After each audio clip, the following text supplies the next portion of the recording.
WhatsApp guys. तो आज की वीडियो में हम बात करेंगे ऑनलाइन टेस्ट और साइकोमेट्रिक टेस्ट के बारे में। दोनों टॉपिक को एक ही वीडियो में कवर करेंगे। तो मैंने पहले भी बताया था कि अब जो मेरा वीडियो जितना भी आएगा वो फैब बैच के लिए होगा। तो इससे पहले वाला जो वीडियो था वो मैंने इंटरव्यू पे निकाला था। उसमें सारे आपके इंटरव्यू क्वेश्चन कैसे पूछे जाते हैं और आपको कैसे क्लियर कर सकते हैं, और सारे इंटरव्यू क्वेश्चन के मैंने PDF भी आपको उसके डिस्क्रिप्शन बॉक्स में प्रोवाइड किया था। तो इस वीडियो में हम बात करेंगे ऑनलाइन टेस्ट के बारे में और जो साइकोमेट्रिक टेस्ट होता है उसके बारे में, क्या क्या आता है और कैसे पूछा जाता है और कहाँ से आप प्रिपरेशन कर सकते हैं। सो गाइस, सबसे पहले एक बात क्लियर कर दे कि जो ऑनलाइन टेस्ट होता है आपका, जो डिफरेंट कंपनीज का सबका जो उसका डिफिकल्टी लेवल होता है वो चेंज होता है। कहीं कहीं जो एग्ज़ाम होता है वो थोड़ा टफ होता है, कहीं कहीं एवरेज होता है और कहीं कहीं बहुत ही ईजी एग्ज़ाम होते हैं। नॉर्मली जो आपका जो ऑनलाइन टेस्ट है वो यार ईजी से एवरेज तक ही जाता है, टफ तो कहीं नहीं होता, क्योंकि इसमें मैक्सिमम आपका इंग्लिश आता है और जो आता है क्वांटिटेटिव एप्टीट्यूड। इससे यार एग्ज़ाम को वो क्या ही टफ बना देंगे, जबकि इतना छोटा सा सिलेबस है क्वांटिटेटिव एप्टीट्यूड, और इंग्लिश में भी वो कुछ ज़्यादा ब्रॉड सेंस में नहीं पूछते हैं। सो गाइस, सबसे पहले ऑनलाइन टेस्ट के कंटेंट के बारे में जान लेते हैं।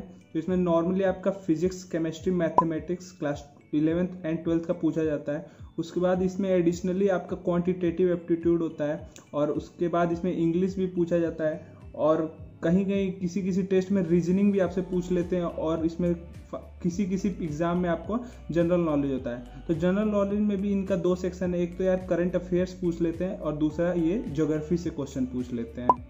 तो गाइस, जब हम बात करेंगे सेक्शन वाइज कि कैसे कैसे क्वेश्चन आते हैं, तो सबसे पहले जो होता है आपका फिजिक्स में मैक्सिमम लोग मुझसे क्वेश्चन पूछते हैं कि यार न्यूमेरिकल ज़्यादा पूछा जाता है कि थ्योरी बेस्ड क्वेश्चन ज़्यादा होते हैं। तो स्पॉन्सरशिप टेस्ट में यार देखो, फिजिक्स के भी बहुत ही इजी क्वेश्चन आते हैं।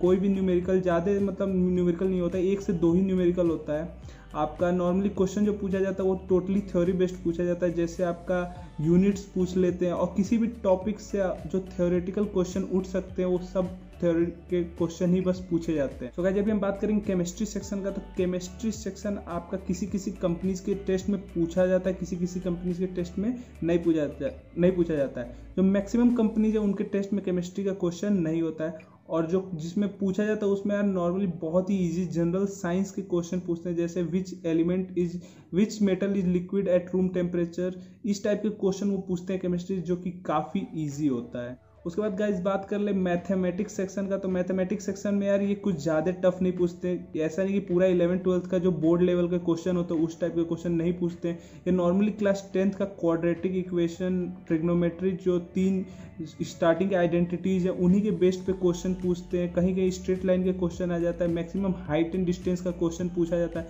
तो ये भी काफ़ी ईजी होता है। आपको मतलब उस लेवल का मतलब टफ लेवल का पढ़ने की ज़रूरत नहीं है। आप बेसिकली बस नॉर्मल अपना बोर्ड लेवल का अगर आपको अच्छे से आता है तो आप इजीली क्लियर कर देंगे मैथमेटिक्स। तो गाइस, अभी हम बात करेंगे क्वांटिटेटिव एप्टीट्यूड का। तो इसका भी सिलेबस काफ़ी इजी होता है। Ratio and proportion, percentage, mensuration, इस टाइप के क्वेश्चन पूछे जाते हैं, जो कि क्लास 10th में पूछा जाता था। ये भी एक काफ़ी इजी और इम्पॉर्टेंट सेक्शन है, क्योंकि इससे क्वेश्चन ज़्यादा आते हैं। तो गाइस, अभी हम बात करेंगे इंग्लिश का। तो इंग्लिश का यार बहुत ही ब्रॉड सिलेबस है, लेकिन इतना ये ब्रॉड पूछते नहीं है, काफ़ी इजी क्वेश्चन पूछते हैं। बेसिकली पूछते हैं आपका फिल इन द ब्लैंक्स, जो कि वॉइस और आपका टेंस से रिलेटेड होता है, और कुछ वोकैब्स पूछ लेते हैं। इससे ज़्यादा इंग्लिश में पूछते नहीं है, और काफ़ी ज़्यादा क्वेश्चन पूछते हैं इंग्लिश से, तो ये काफ़ी ईजी हो जाता है। किसी किसी एग्जाम में आपको पैसेज मिल जाता है, 3 से 4 पैसेज, मतलब 20 क्वेश्चन आपको सिर्फ पैसेज से मिल जाते हैं, तो वो उस एग्ज़ाम को वो और ईजी बना देता है।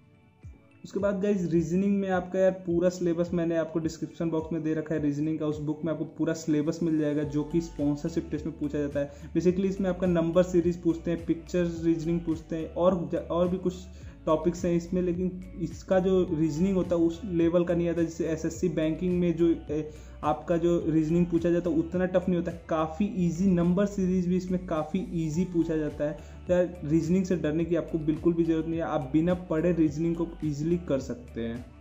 सो गाइस, अभी आपका लास्ट टॉपिक बचता है, जो कि है जनरल नॉलेज। तो जनरल नॉलेज में बेसिकली 2 टॉपिक से ही क्वेश्चन आते हैं। एक आपका होता है ज्योग्राफी और दूसरा होता है आपका करंट अफेयर्स। तो करंट अफेयर्स जो कि अभी से नॉर्मली जो चल रहा है, या फिर आपका जो कैबिनेट मिनिस्ट्री है उससे क्वेश्चन उठा लेते हैं। मैं अभी एग्जांपल बताता हूँ कि मुझसे क्या पूछा था ऑनलाइन टेस्ट में। तो यार उन लोगों ने पूछा था कि कौन सा जो कंट्री है जो सबसे ज़्यादा इफेक्टेड है इस समय कोरोना वायरस से, या फिर पूछा था कौन सा स्टेट है जो मोस्ट इफेक्टेड है आपका कोविड-19 से। तो ये बहुत ही इजी क्वेश्चन आता है करंट अफेयर्स से। और जो आपका ज्योग्राफी से वो क्वेश्चन आता है वो नॉर्मली आपका पोर्ट से आता है, स्ट्रेट से आता है, वर्ल्ड मैप में यार कौन सा कंट्री किस कॉन्टिनेंट में, इससे क्वेश्चन आता है। तो काफ़ी इजी क्वेश्चन होता है, उतना टफ नहीं होता है। अभी मैं आगे वीडियो में बताऊंगा कि इसको भी आप कैसे प्रिपेयर कर सकते हो।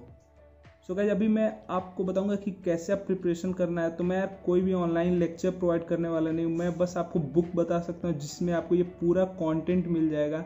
इससे पहले वाले जो मैंने बुक पे वीडियो बनाए थे उसमें भी मैंने उस बुक को मेंशन किया था, काफ़ी पॉजिटिव रिजल्ट आया। कुछ बच्चे फीडबैक भी मुझे व्हाट्सएप पे सेंड किए थे जो कि काफ़ी सही भेजे थे। कुछ लोगों ने बोला था कि यार एनसीईआरटी पढ़ने की ज़रूरत ही नहीं, इस बुक को पढ़ लो। तो वो दो बुक है यार, एयरफोर्स एक्स ग्रुप का बुक होता है और एक एयरफोर्स वाई ग्रुप का बुक होता है। तो जो आपका एयरफोर्स एक्स ग्रुप का बुक है उसमें जो कंटेंट आपका वो है मैथमेटिक्स, इंग्लिश और फिर आपका पढ़ता है फिजिक्स। ये आपका तीनों आपका एयरफोर्स एक्स ग्रुप से क्लियर हो जाता है, जो इसमें कॉन्सेप्ट भी काफ़ी इजी दे रखा है और आपका पूरा सिलेबस भी कवर हो जाता है। आपका IMU CET का भी सिलेबस कवर हो जाएगा और आपका जो स्पॉन्सरशिप टेस्ट का जो सिलेबस है वो भी आपका पूरा कवर हो जाएगा। और जो दूसरा बुक है वो यार एयरफोर्स वाई ग्रुप का बुक है, उसमें आपका रीजनिंग, क्वांटिटेटिव एप्टीट्यूड और आपका जो जनरल नॉलेज सेक्शन है, ज्योग्राफी से लेके पूरा जो मतलब सेक्शन होता है जनरल नॉलेज का, वो सारा उसमें कवर हो जाता है और वो भी काफ़ी अच्छा बुक है। आप सारे अगर क्वेश्चन कर लेते हो उसमें के भी जो कि काफ़ी इजी है, आपका इजी टू मॉडरेट और पूरा टफ तक का भी पूरा सेक्शन होता है उसमें। तो वो अगर दोनों बुक आप कर लेते हो अगर 6 मंथ के गैप में, तो आपका यार एग्ज़ाम क्लियर करने से कोई नहीं रोक सकता है। और मैं ये दो बुक आपको इसलिए भी प्रीफर करता हूँ क्योंकि स्पॉन्सरशिप का जो लास्ट स्टेज है IMU CET, जो कि फैब बैच का IMU CET जो होता है जनवरी में, वो काफ़ी टफ होता है क्योंकि उसमें यार जनरल नॉलेज के भी क्वेश्चन ज़्यादा होते हैं और आपका रीजनिंग उसमें आ जाता है और आपका जो करंट अफेयर से क्वेश्चन पूछ लेते हैं, तो इसलिए वो थोड़ा सा टफ हो जाता है। इसलिए मैं आपको ये बुक आपको सजेस्ट करता हूँ कि आप ये बुक पढ़ेंगे तो आपका IMU CET में भी अच्छा रैंक आएगा, तो आपको ईजिली कंपनीज मिल जाएंगी। तो गाइस इस बुक में केमिस्ट्री का सेक्शन नहीं है, तो मैं आपको पर्सनली सजेस्ट करूंगा कि आप केमिस्ट्री सेक्शन पे मतलब ज़्यादा फोकस ना करें, क्योंकि जो ऑनलाइन टेस्ट होता है उसमें 1 से 2 ही केमिस्ट्री क्वेश्चन होते हैं, वो भी जनरल केमिस्ट्री क्वेश्चन होते हैं, ज़्यादा टफ नहीं होते। तो आप इसके लिए पूरा 11-12 का सिलेबस पढ़ने की कोई ज़रूरत नहीं है। तो अभी कुछ लोग पूछेंगे कि IMU CET में जो केमिस्ट्री आता है वो तो 11-12 का आता है, तो उसको कैसे प्रिपेयर करें। तो इसके लिए मैं बस इजीली आपको ये बताना चाहता हूँ कि आप उसके लिए पूरा 11-12 का बुक ना पढ़े, आप फिजिक्स, केमिस्ट्री और जो बाकी के जो कंटेंट है उस पर अपना फोकस करें। केमिस्ट्री के लिए मैं यार आपको सैम्पल पेपर प्रोवाइड कर दूंगा जिससे आपका पूरा केमिस्ट्री कवर हो जाएगा। आपको मतलब उसके अलावा कहीं और से पढ़ना नहीं पड़ेगा। तो आपको 25 क्वेश्चन में से कम 15 से 20 क्वेश्चन ईजिली हो जाएंगे, आपको उसका टेंशन लेने की ज़रूरत नहीं है। तो गाइस इसके बाद आता है यार काफ़ी एक इम्पॉर्टेंट टॉपिक जिससे बहुत लोग क्वेश्चन पूछते हैं, साइकोमेट्रिक टेस्ट। इसे यार बहुत लोग पूछते हैं कि कैसे प्रिपेयर करें, कैसे मतलब कहाँ से आपने प्रिपेयर किया था कि इजीली क्लियर हो गया था। तो यार इसके लिए बता दें यार, ये कोई ऐसा एग्ज़ाम नहीं है जिसके लिए आपको पहले से प्रिपेयर होना पड़ेगा। मैं अभी परसों नरसों में विलियमसन का साइकोमेट्रिक टेस्ट दे रखा था, मुझे पता था कि इस टेस्ट के लिए कोई प्रिपरेशन नहीं करना था, तो इसलिए मैं चिल बैठा हुआ था और काफ़ी अच्छा से मेरा 10 मिनट में 24 क्वेश्चन करने थे, मैंने 5 मिनट में पूरे 24 क्वेश्चन कर दिया। काफ़ी ईजी एग्ज़ाम होता है। गाइस साइकोमेट्रिक टेस्ट को आप एक साइकोमेट्रिक टेस्ट ना कह के इसको आप मेडिकल टेस्ट बोल सकते हैं, क्योंकि यार ये आपका माइंड रीड करता है। आप नॉर्मली क्वेश्चन का आंसर देते हैं, लेकिन जो लास्ट में ये स्कोर कार्ड AI के थ्रू प्रोवाइड करता है वो आपका पूरा एक कैसे आप माइंड में आप कैसे सोचते हैं, कैसा डिसीजन लेते हैं, कैसे जज करते हैं लोगों को, और आपका मतलब कैसे आप कोई भी काम करते हैं, ये सब मतलब आपका उस स्कोर कार्ड में वो बता देता है। ये नॉर्मली एक आप इसको एक मेडिकल टेस्ट समझिए जो कि आपका माइंड टेस्ट करता है। तो इसको देने के लिए यार गाइस आपको कोई प्रिपरेशन करने की ज़रूरत नहीं है, काफ़ी इजी एग्ज़ाम होता है। बस आपको एक ठंडे दिमाग से सोचना होता है और अपना कॉमन सेंस यूज करना होता है सारा क्वेश्चन का आंसर देने से पहले। इसका भी सैम्पल पेपर मैं यार बना रहा हूँ और आपको कुछ दिनों में मैं प्रोवाइड कर दूँगा कि कैसे कैसे क्वेश्चन पूछे जाते हैं साइकोमेट्रिक टेस्ट में।